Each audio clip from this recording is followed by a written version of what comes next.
Bismillahirrahmanirrahim. Assalamualaikum warahmatullahi wabarakatuh. Alhamdulillahirabbil alamin. Wassalatu wassalamu ala asrofil anbiya'i wal mursalin wa ala alihi washabbihi ajmain, amma ba'du. Baiklah, perkenalkan, nama saya Tizulaida, NIM 120160007. Saya dari kelas 3C Prodi Akuntansi Syariah. Alamat asal saya dari Jawai, Kabupaten Sambas. Tujuan saya membuat video ini yaitu untuk memenuhi tugas mata kuliah Islamic Marketing dan Manajemen yang diampu oleh Bapak Adi Mursalin, SEMM. Baiklah, tema yang akan saya sampaikan pada pertemuan kedua kali ini yaitu tentang maqasid syariah. Langsung saja ke pembahasan yang pertama, yaitu tentang maqasid syariah. Kata maqasid merupakan bentuk jamak dari maksud, yang artinya maksud dan tujuan. Sedangkan syariah bermakna hukum-hukum Allah yang ditetapkan manusia agar dipedomani untuk mencapai kebahagiaan hidup di dunia dan di akhirat. Terdapat beragam pendapat mengenai definisi maqasid syariah. Di dalam jurnal Maqasid Syariah merupakan kajian teoritis dan aplikatif pada isu-isu kontemporer tulisan Musolli. Ibnu Ansur mendefinisikan maqasid syariah sebagai nilai atau hikmah yang menjadi perhatian syar'i dalam seluruh kandungan syariat, baik yang bersifat terperinci atau global. Sedangkan Wahbah al-Zuhaili di dalam usul fikih al-Islami menuliskan bahwa maqasid syariah adalah makna-makna dan tujuan-tujuan yang dipelihara oleh syara dalam seluruh atau sebagian besar hukumnya, atau tujuan akhir dari syariat dan rahasia-rahasia yang diletakkan oleh syara pada setiap hukumnya. Kemudian yang kedua yaitu membaca Quran surah Hud ayat 61 dan apa isi kandungannya.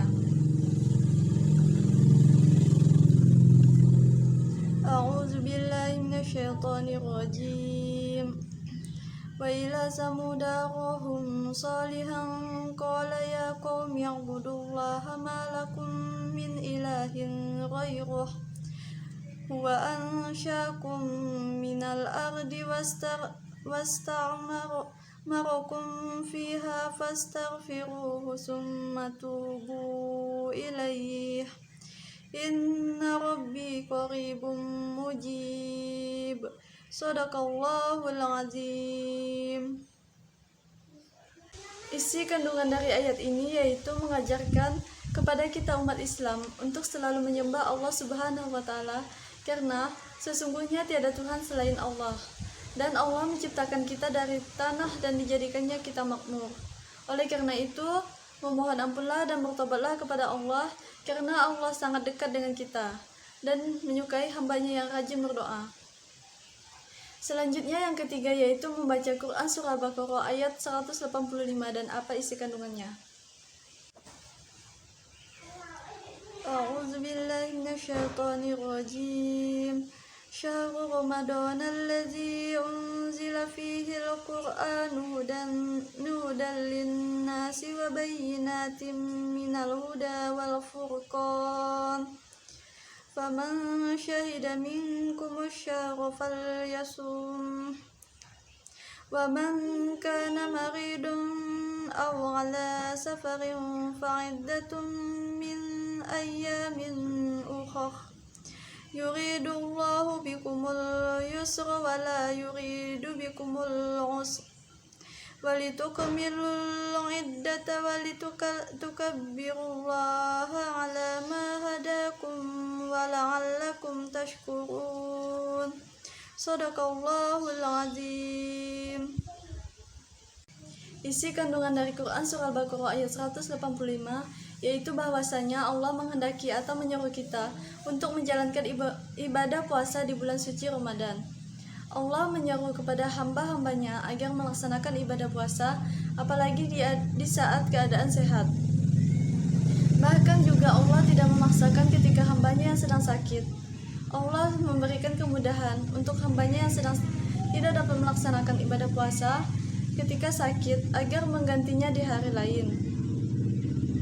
Al-Quran juga diturunkan pada bulan Ramadan. Al-Quran merupakan kitab suci yang berisikan petunjuk bagi manusia. Perintah untuk menjalankan puasa di bulan Ramadan.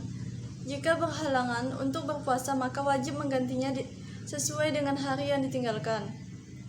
Dan Allah selalu memberi kemudahan kepada hamba-hambanya.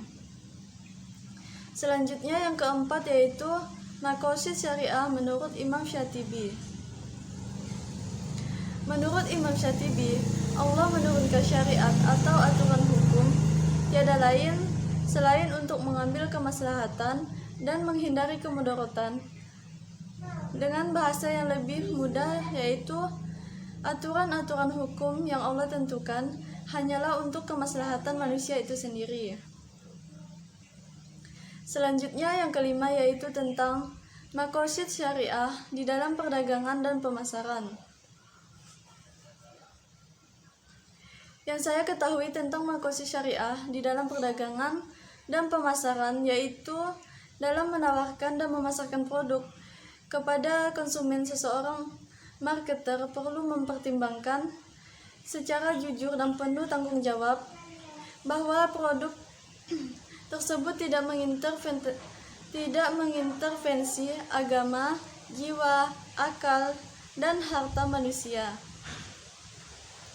Di sisi lain, marketer perlu melakukan inovasi-inovasi yang dapat memikat konsumen sebagai konsekuensi dari rasionalitas secara umum, dari pola konsumen yang senantiasa memaksimalkan keinginan maupun keuntungan.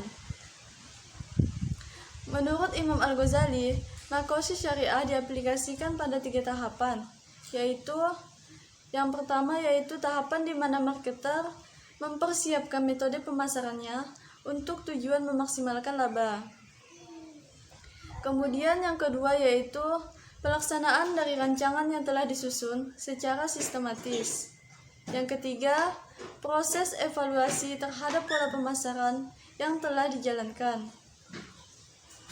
Selanjutnya yang keenam yaitu tentang konsep perdagangan dalam Islam. Konsep perdagangan dalam Islam terbagi menjadi 2. Yang pertama, konsep unity atau kesatuan. Konsep ini memadukan keseluruhan aspek kehidupan Muslim di bidang ekonomi, politik, agama, dan sosial. Dengan konsep ini juga dapat menjauhkan seseorang pengusaha Muslim dari praktek tidak etis, karena dia percaya hanya Allah yang harus ditakuti dan dicintai.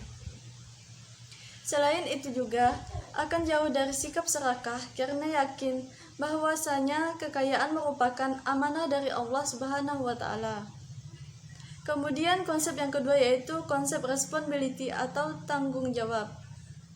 Tanggung jawab dalam perdagangan dikarenakan bahwa manusia dalam melakukan bisnis, segala objek yang diperdagangkan pada hakikatnya adalah anugerah dari Allah Subhanahu wa Ta'ala. Dan manusia selaku pelaku bisnis hanyalah sebatas melakukan sesuai dengan ketentuan yang telah ditetapkan oleh Allah.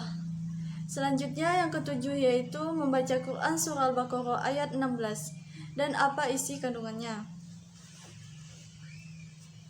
A'udzu billahi minasyaitonir rajim. Ulaika allazina ishtaraw ad-dalalata bil huda fama rabihat tijaratuhum wama kanu muhtadin.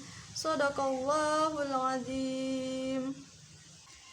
Isi kandungan dari ayat ini, Allah menegaskan dari ayat-ayat sebelumnya, yaitu tentang orang-orang yang munafik dan menerangkan kebodohan mereka dengan mengemukakan keburukan tingkah laku dan perkataan mereka.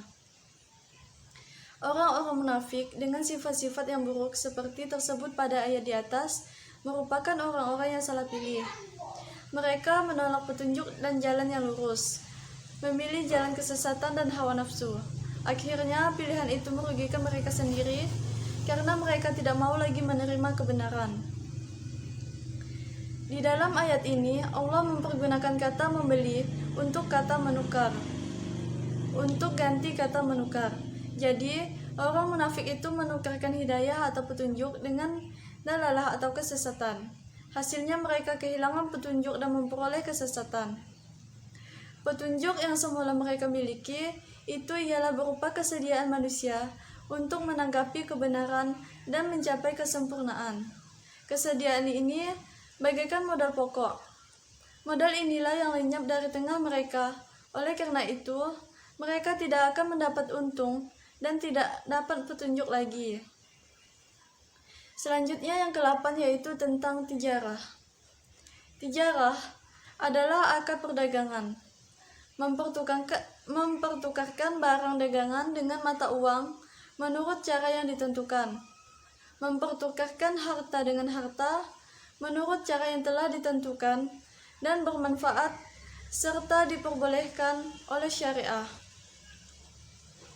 Semua bentuk akad yang ditujukan untuk tujuan komersial, yaitu akad yang ditujukan untuk memperoleh keuntungan. Selanjutnya yang ke-9 yaitu tentang surah yang membahas hal yang berkaitan dengan tijarah. Salah satunya yaitu surah An-Nisa ayat 29. A'udzu billahi minasyaitonir rajim. Ya ayyuhalladzina amanu la ta'kulu amwalakum bainakum bil batili illa an takuna tijaratan an taradim minkum wala taqtulu anfusakum innallaha kana bikum rahima. Shadaqallahul azim. Isi kandungan dari ayat ini yaitu Allah melarang orang-orang yang beriman memakan harta mereka dengan cara yang batil, seperti pencurian, penipuan, judi, riba, dan hal-hal yang mengarah kepadanya, dari berbagai jumlah pengharaman yang lain. Setelah Allah mengharamkan memakan harta dengan cara yang batil, Allah memperbolehkan bagi mereka memakan harta dengan cara perniagaan dan mencari yang terdapat padanya penghalang-penghalang yang mendukung syarat-syarat seperti saling ridho dan sebagainya. Selanjutnya yang ke-10, apa itu ba? Kata ba disebut sebanyak 4 kali di dalam Al-Quran, yaitu yang pertama surah Ibrahim ayat 4 dan 31, kemudian surah Al-Jum'ah ayat 9, dan surah Al-Baqarah ayat 254 dan 275. Kemudian jelaskan isi kandungan dari ayat tersebut. A'udzu billahi minasyaitonir rajim. Wa ma arsalna mir rasulin illa bilisani qaumihi liyubayyina lahum fayudillullahu man yasha'u wa yahdi man yasha'u wa huwal azizul hakim. Shadaqallahul azim. Kandungan dari ayat ini yaitu kami tidak mengutus seorang rasul kecuali kami mengutusnya dengan berbicara memakai bahasa kaumnya agar mudah bagi mereka memahami apa yang dia bawa dari Allah.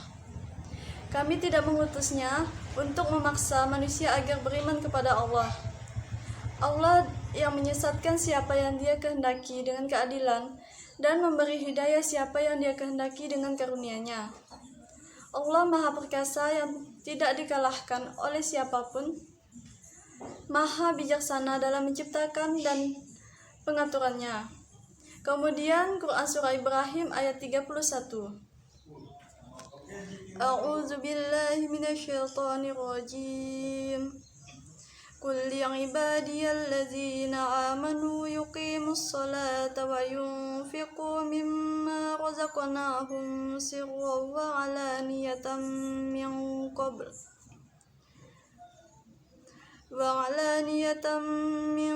qabli an ya'tiya yawmun la bay'un fihi wa la khilal.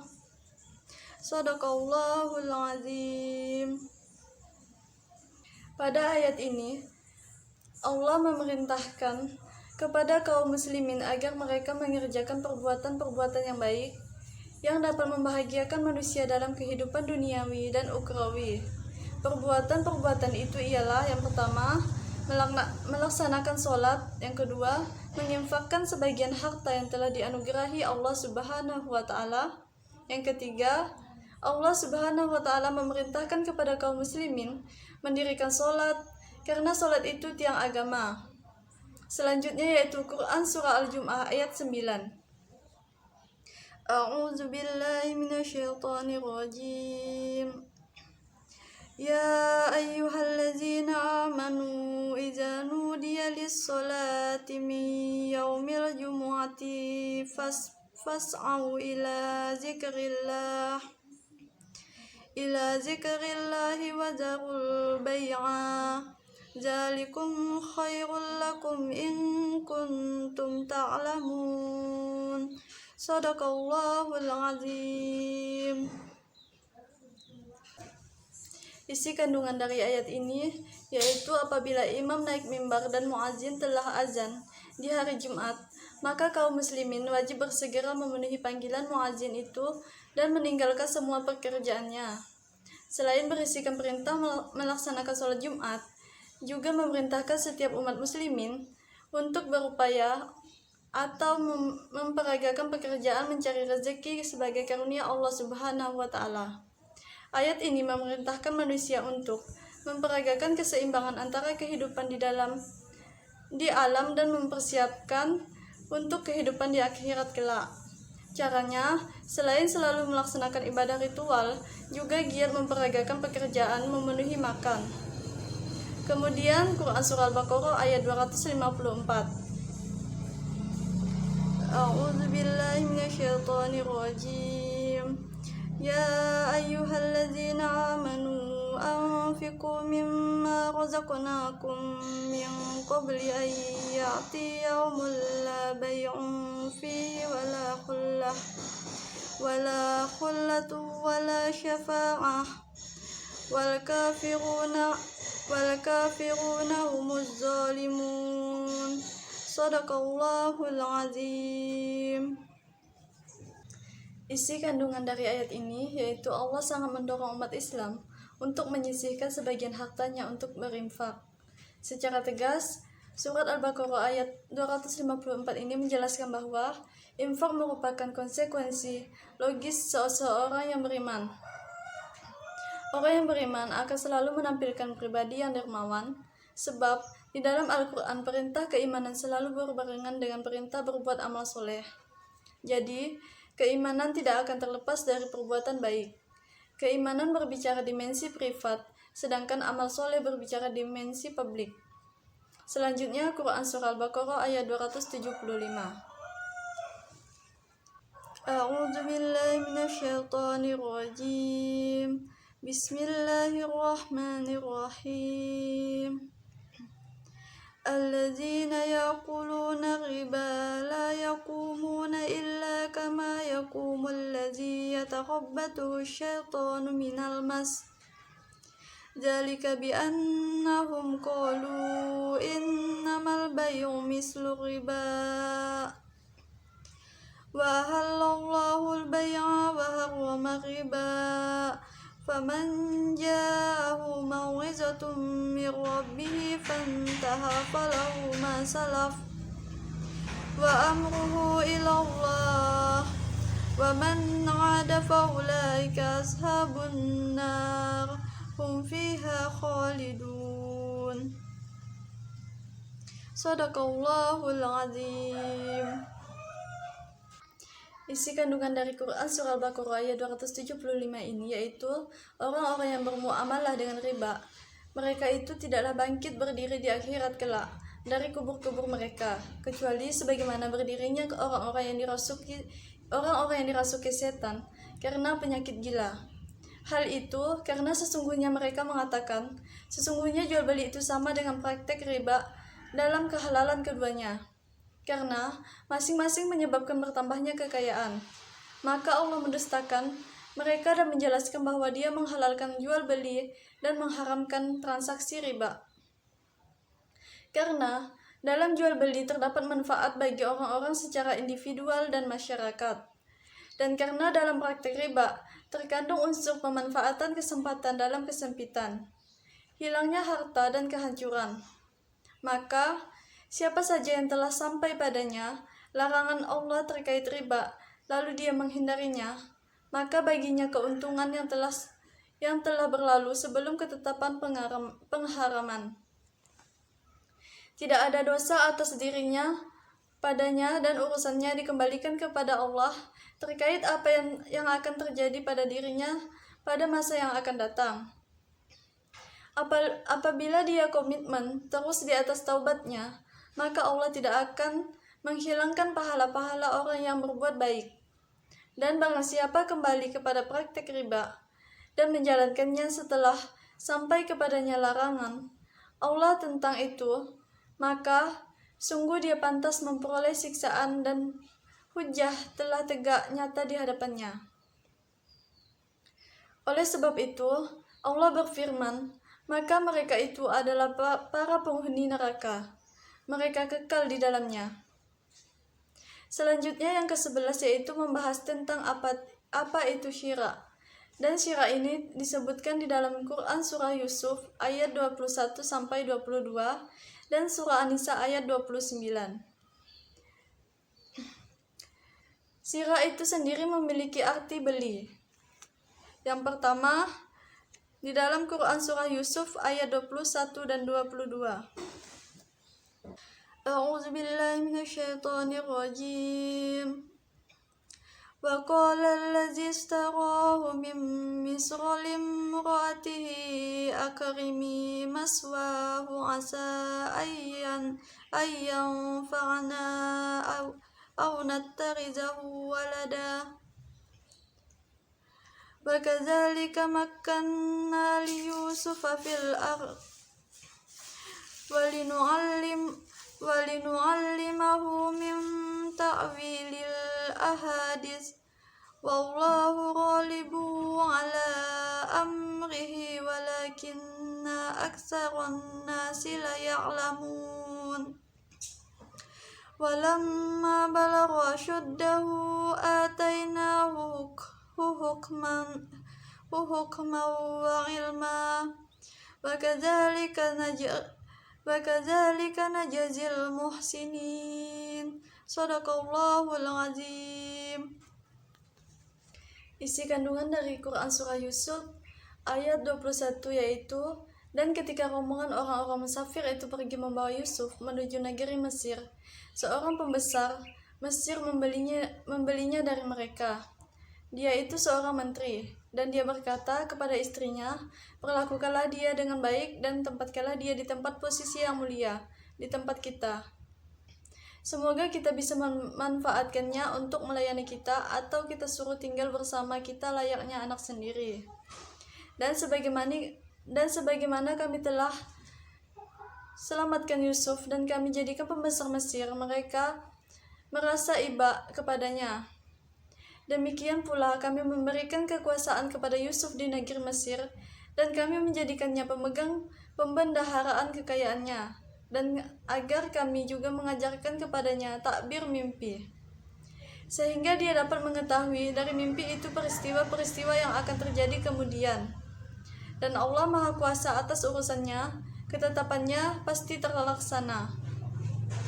Tidak ada orang yang menghambatnya, akan tetapi kebanyakan orang tidak mengetahui bahwa urusan-urusan semuanya ada di tangan Allah.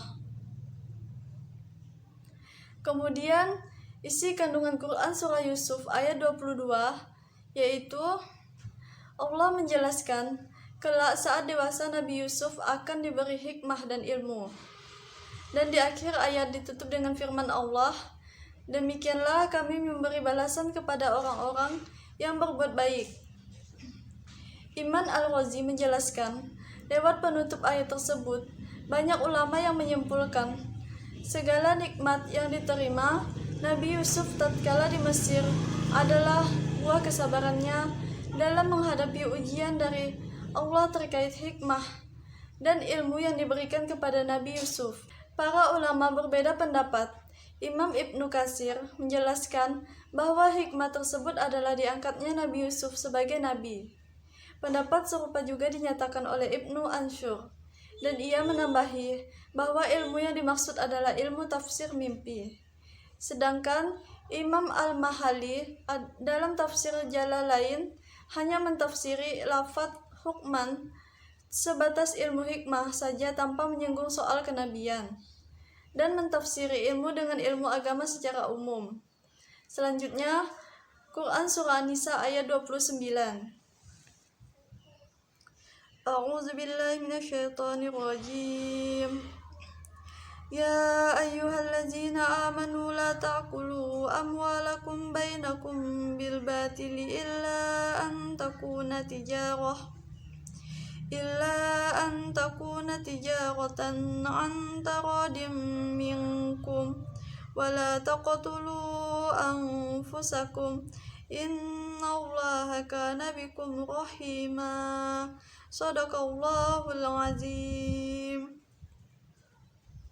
Isi kandungan pada surah An-Nisa ayat 29 ini, Allah melarang para hambanya yang beriman dari memakan harta di antara mereka dengan cara yang batil.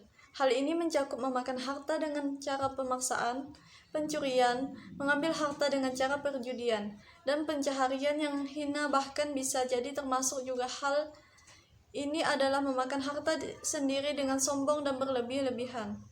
Karena hal tersebut adalah termasuk kebatilan dan bukan dari kebenaran. Selanjutnya yang ke-12 yaitu tentang perintah mengonsumsi produk yang halal dan thayyib berulang kali disebutkan di dalam Al-Quran. Salah satunya yaitu surah Al-Baqarah ayat 268.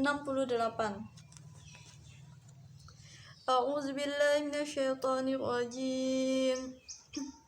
Asyaitonu ya'idukumul faqra wa ya'murukum bil fahsya wallahu ya'idukum maghfiratan minhu huwa fadla wallahu wasi'un alim. Shadaqallahul azim.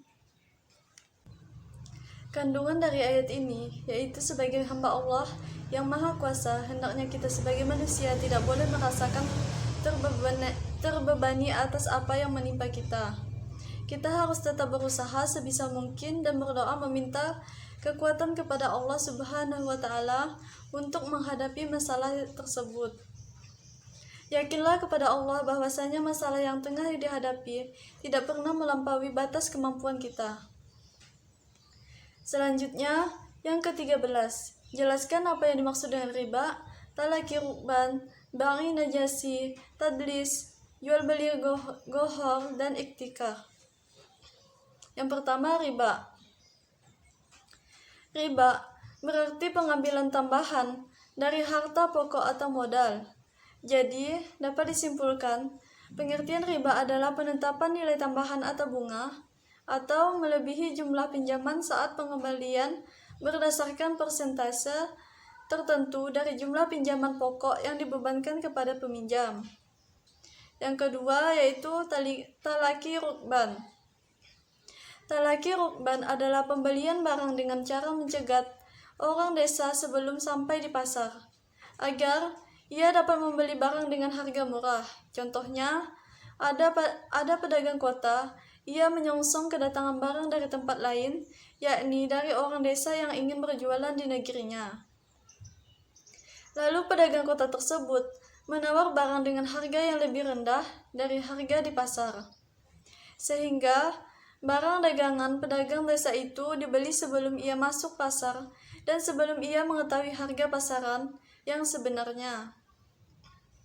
Kemudian yang ketiga yaitu bai najasi. Bai najasi ini merupakan rekayasa pasar dalam demand atau permintaan yang terjadi apabila seseorang produsen menciptakan permintaan palsu, sehingga seolah-olah ada banyak permintaan terhadap harga suatu produk yang menyebabkan harga jual produk tersebut naik. Kemudian yang keempat yaitu tadlis. Tadlis adalah salah satu bentuk penipuan dalam berdagang, merupakan bentuk ketidakjujuran seorang pedagang dalam menjalankan usahanya. Tadlis ini bisa terjadi dalam 4 hal, yakni kuantitas atau jumlah, kualitas atau mutu, harga dan waktu penyerahan. Tadlis dalam kuantitas adalah seperti pedagang yang mengurangi takaran atau timbangan barang yang dijualnya. Beras yang ditimbang mestinya 1 kilo ternyata tidak sampai 1 kilo. Selanjutnya adalah gohar, yaitu ketidakpastian dalam transaksi yang diakibatkan dari tidak terpenuhinya ketentuan syariat dalam transaksi tersebut. Dampak dari transaksi yang mengandung gohar adalah adanya penzaliman atas salah satu pihak yang bertransaksi, sehingga hal ini dilarang dalam Islam. Kemudian yang terakhir adalah ihtikar. Ihtikar adalah kegiatan ekonomi yang dilakukan oleh seorang pelaku ekonomi dengan menimbun suatu barang, dengan tujuan mendapatkan keuntungan sebesar-besarnya tanpa melihat kesusahan orang lain. Selanjutnya yang ke-14 yaitu tentang surah dan ayat yang melarang tentang berlaku curang di dalam perdagangan, yaitu surah Al-Mutaffifin ayat 1-3. A'udzubillahi minasyaitonirrajim. Wailul lil mutaffifin allazina idza iktalu 'alan nasi yastawfun wa idza kaluhum aw wazanuhum yukhsirun. Shadaqallahul azim.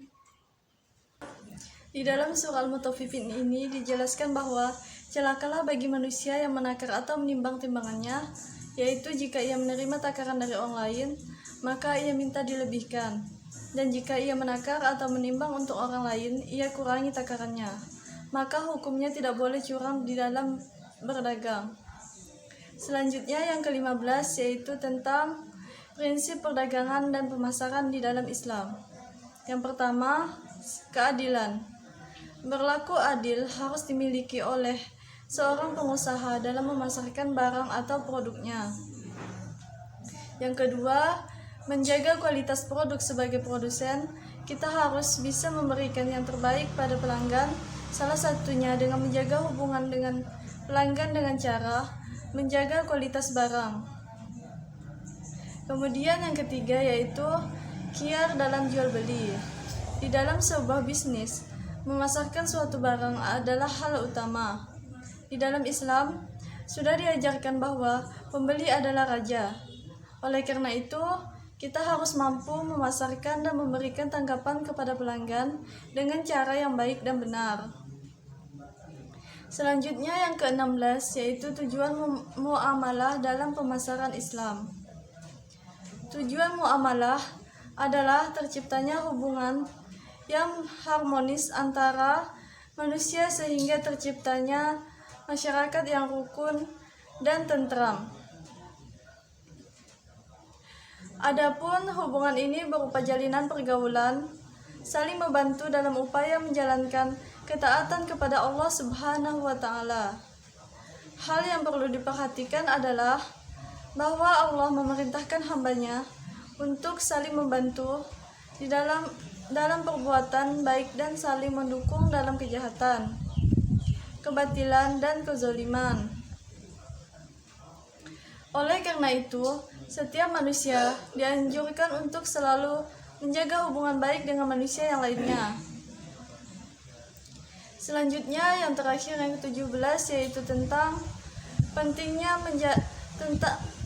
pentingnya maqasid syariah di dalam praktik pemasaran. Untuk mempertahankan kelangsungan perusahaan dan berkembangnya suatu perusahaan, maka perusahaan membutuhkan manajemen pemasaran yang baik dan profesional. Dengan manajemen perusahaan yang baik ini, diharapkan perusahaan mempunyai daya saing yang tinggi dan laba perusahaan akan selalu meningkat dan dividennya pun meningkat. Di dalam ekonomi Islam, ada beberapa hal yang menjadi tujuan utama maqasid syariah. Tujuan utama ini harus dapat dipenuhi oleh semua perusahaan. Hal ini menjadi penting karena dijadikan sebagai parameter atau ukuran bagaimana sebuah perusahaan itu bisa dikatakan syariah atau tidak. Baiklah, mungkin itu yang dapat saya sampaikan, kurang lebihnya saya mohon maaf. Wabillahi taufik wal hidayah. Assalamualaikum warahmatullahi wabarakatuh.